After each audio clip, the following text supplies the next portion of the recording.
Hello, everyone, and welcome into the 21st episode of Jack's Mailbag, the series where I answer your Gamecock athletics questions. If you have a question you want answered on next week's episode, be sure to drop in the comment section below on this YouTube video, or I'll have a post on the Insiders Forum on GamecockCentral.com where you can ask any and all of your questions. Without further ado, let's get into our first question this week, which is more of a statement from Bloody Spur, who says, Jack, we are going to win everything in 24, no sweat. I mean, that's a great mentality to have and a good way to kick off this episode and the return of Jack's mailbag. But yeah, I mean, real talk, I think South Carolina is in a really good spot in all of its sports right now. Look, I know football is what we're on right now. And I know last season really wasn't the expectation that anyone had, especially coming off an 8-win season that included wins over Tennessee and Clemson. But I feel like there is reason to believe that this team is going to be able to get back on track. Maybe not right away to that 8-win year. I mean, that year was special in 2022. They had a great season, and I think hopes were really high for what this program could do. Because, again, I think they exceeded expectations that year for the most part.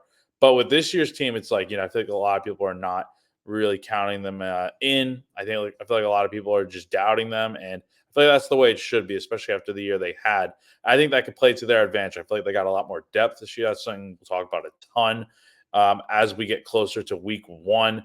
And just overall, the vibes feel a lot better. It feels like there's a lot more excitement. They're doing whatever they can to try and prevent injuries. I know that's kind of a fluke thing with, certain injuries that do happen, but there's a lot more emphasis on stretching and warm-ups and all that sort of stuff to better keep the team healthy. And they seem to have a really good summer. I mean, we've seen the pictures of Dylan Stewart and other guys that have really seen a lot of progress over the summer in terms of getting in shape. And I think that's something that needs to be said here. But as for the other sports, obviously women's basketball is really, really solid here. Men's basketball, I saw them in action last week in an open practice, and they looked really good. And baseball, I feel like, is on the come up as well, going to get back to normal, I would imagine. And let's not forget softball and women's soccer, too. And even men's soccer. I mean, seriously, like there are a lot of great sports at this university. And yeah, if you're in the area, you should definitely go check them out. I know women's soccer and men's soccer should be starting here relatively soon, and that'll be exciting to see. And then even fall baseball is around the corner too. So that'll be all great. And yeah, looking forward to it. And our next question comes from underscore JT Math Wig, who says, I feel like the new significant scholarship limit increase in baseball is going to make the sport even more top heavy than it already is.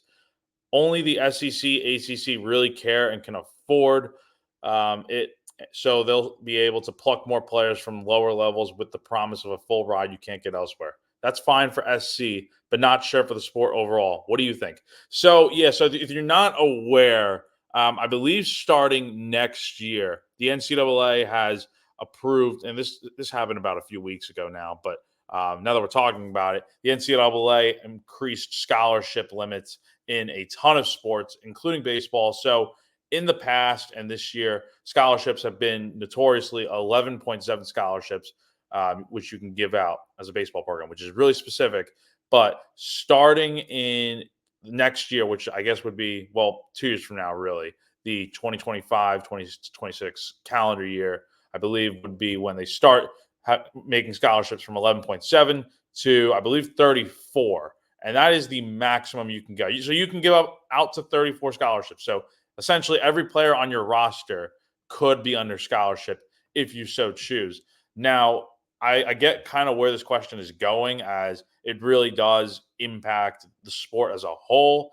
And for the SEC, that really takes – this is a conference that takes college baseball super serious. And that's why you see literally almost every year now in the College World Series, there's at least one SEC team in the finals. And, I mean, this year it was, the SEC won the whole thing with Tennessee beating Texas A&M in that series. But I think as a whole, this does impact the sport. And it's a lot to really break down. So for the SEC, it's great. Like, more scholarships, that's what it needs to be.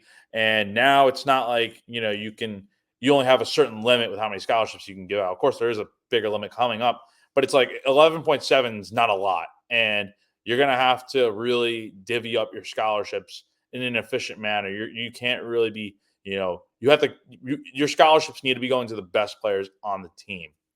But with the new rules coming in, that's not so much more the case. Like a lot more guys are going to be under scholarship. That means their tuition's going to be paid for. They're going to get, they won't have to pay for school. So that's a huge win for them on top of the NIL that they're going to be getting. So I feel like with the draft versus going college route discussion we're going to be having in 2 years, I think the option to go to college is a lot more appealing now because it's like, you were getting NIL before, and in some cases a scholarship. But honestly, the NIL might not even be a lot because it's college baseball. It's not as big as like college football or college basketball, for instance. Even though in the SEC it's huge.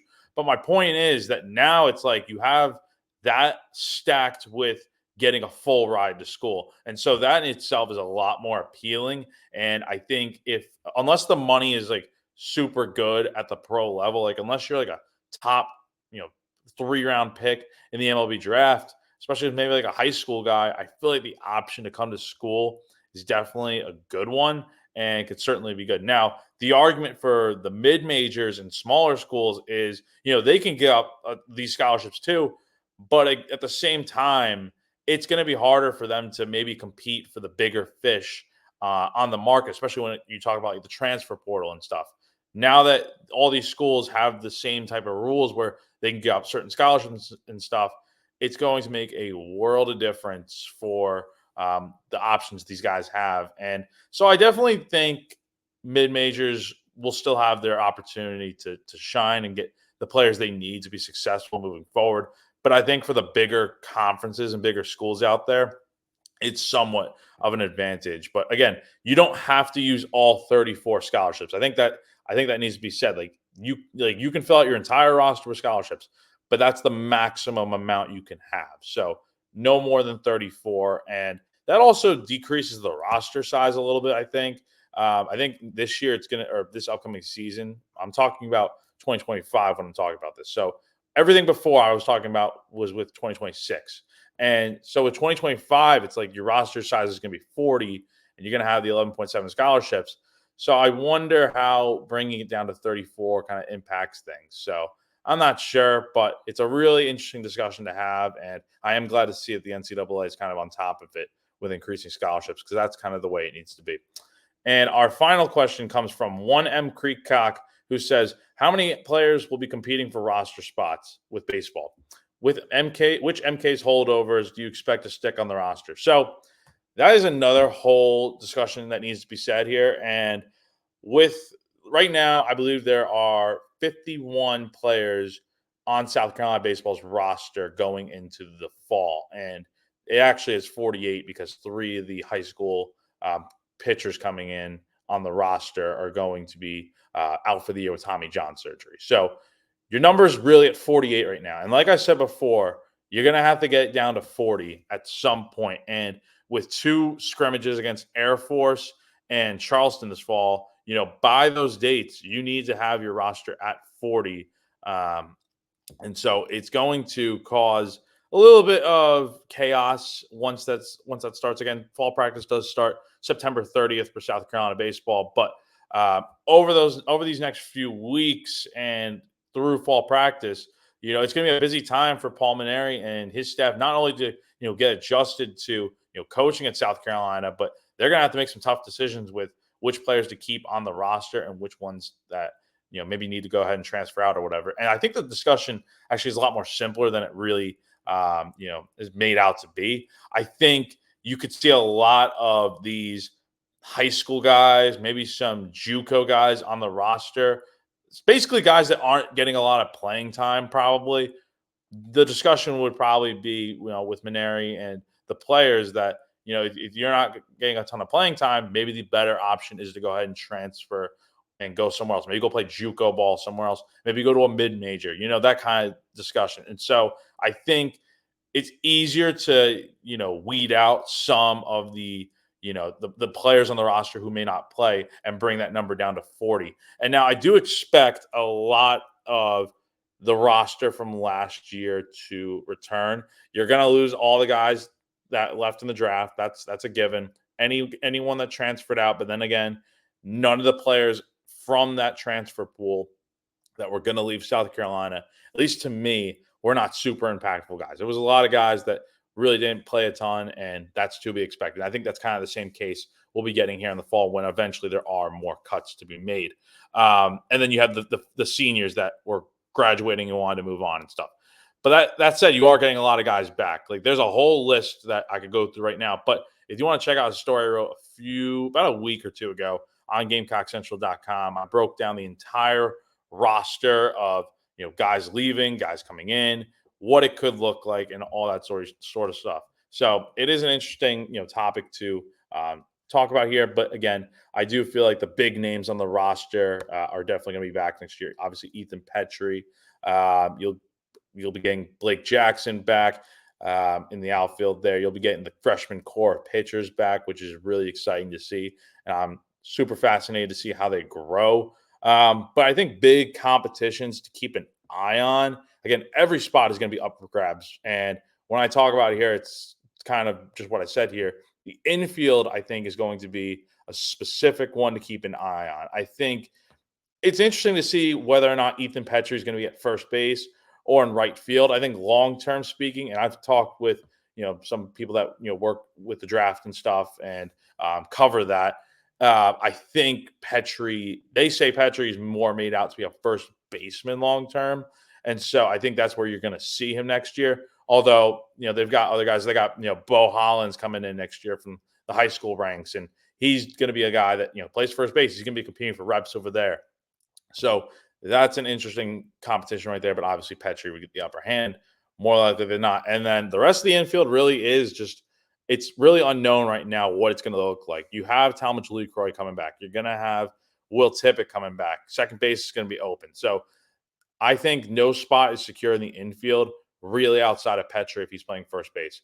And then with catcher, that's a whole nother thing. With catcher, it's you're losing Cole Messina. So there's an obvious hole there. No Dalton Reeves either. So it's going to be, Ryan Bakes, Max Coffer, and then the high school guys. I mean, I'm not sure what direction that goes. I think Bakes, I've always been high on Bakes ever since he came to South Carolina for his freshman year. I think he has a chance to really shine next year and be the catcher for the foreseeable future for the next 2 to 3 years. Then again, I like a lot of these high school guys that are coming in. And then Coffer provides a nice level of, I guess, experience because he also comes from the SEC and he caught behind Jackson Appel this year. But the hitting numbers really weren't that great. So I'm fascinated to see how that kind of goes. And then the outfield is obviously, as always, it was last year, has been, and still will be a big competition. It's really again, I say all these guys are coming back that I've listed in stories and stuff, but we're not going to have a real feel of what it could look like until the media and the fans are able to go watch this team in practice and scrimmages and stuff. And so I think right now these are the guys that are set to come back. But again, that could always change. Who knows what happens? But I do think there is competition at every spot to make a long point a short one. So like I said, it's going to be very interesting to see, and we'll have all that coverage throughout the fall as fall practice gets going underway on September 30th at Founders Park. So that is going to do it for this week's episode of Jack's Mailbag. Again, if you have a question you want answered on the next episode, be sure to drop a comment on this YouTube video, or I'll have a post on the Insiders Forum on GamecockCentral.com where you can ask any and all of your questions. That's going to do it for me for now. Have a great week, guys, and I'll catch you on the next one.